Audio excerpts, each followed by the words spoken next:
নগ্নতা, তারপরে অনলাইনে যে জুয়া ঢুকেছে, লুডু ঢুকেছে, কত কি ঢুকেছে, আমি আসলে এগুলো শুনেছি, আমি দেখিনি এগুলো কিছু, আমি যা শুনি এগুলো।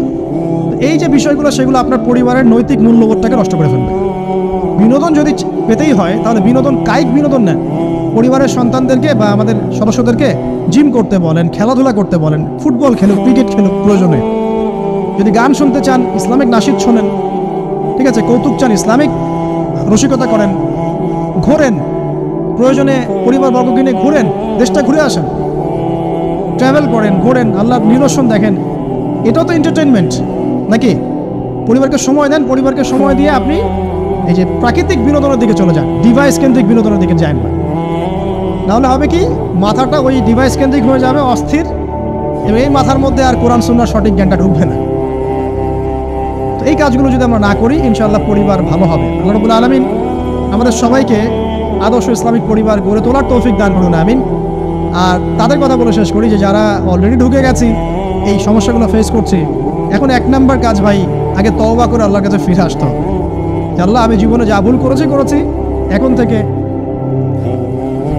এখন থেকে আর ইনশাআল্লাহ আমরা এই আল্লাহ দ্রোহী কোনো কাজে যাব না। এই তওবা ইস্তেগফার করে আপনার স্ত্রীকে ঠান্ডা মাথায় বোঝানোর চেষ্টা করতে হবে যে দেখো, আমরা তো এক পর্যায়ে পর্যন্ত চলেছি, জীবনটা তো অনেকদিন চলেই গেল, একসময় মরতে হবে। তো আমরা আল্লাহ এবং তার রাসূলের কথা শুনি, ফিরে আসি, অল্প অল্প করে শুরু করে নামাজটা পড়ো, তুমি একটু পর্দাটা করো। প্রথমে খাস পর্দা করছে না হয়তো, আপনি বলেন মাথায় কাপড়টা দাও অ্যাটলিস্ট, হ্যাঁ, বাইরে সবার সামনে যেও না, দিনকাল ভালো না, এখন মেয়েদের ইজ্জত সম্মানের ঝুঁকি হচ্ছে, এভাবে বোঝানোর চেষ্টা করেন। আস্তে আস্তে তওবা করে ফিরে আসলে পরে তখন আপনি নামাজটাকে বাড়ান, নফল আমল বাড়ান, দান সদকা বাড়ান, এবং বেশি থেকে বেশি আল্লাহকে দোয়া করেন, আল্লাহ আমার পরিবারটাকে হেফাজত করুন, আল্লাহ আমার পরিবারটাকে হেফাজত করুন, বলতে থাকেন। এবং দিনই কাজে পরিবারকে ব্যস্ত রাখেন, এবং এরকম আদর্শ পরিবারগুলোর মধ্যে একটা কমিউনিটি গড়ার চেষ্টা করেন, অভ্যন্তরীণ যোগাযোগ রাখার চেষ্টা করেন। নাহলে একা একা তো চলা যাবে না।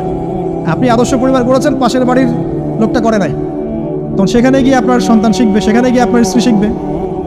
তিনি পরিবারগুলোর মধ্যে একটা হৃদ্যতা, ভালোবাসা এবং নেটওয়ার্কিং তৈরি করেন। পাশাপাশি দিনই প্রতিষ্ঠান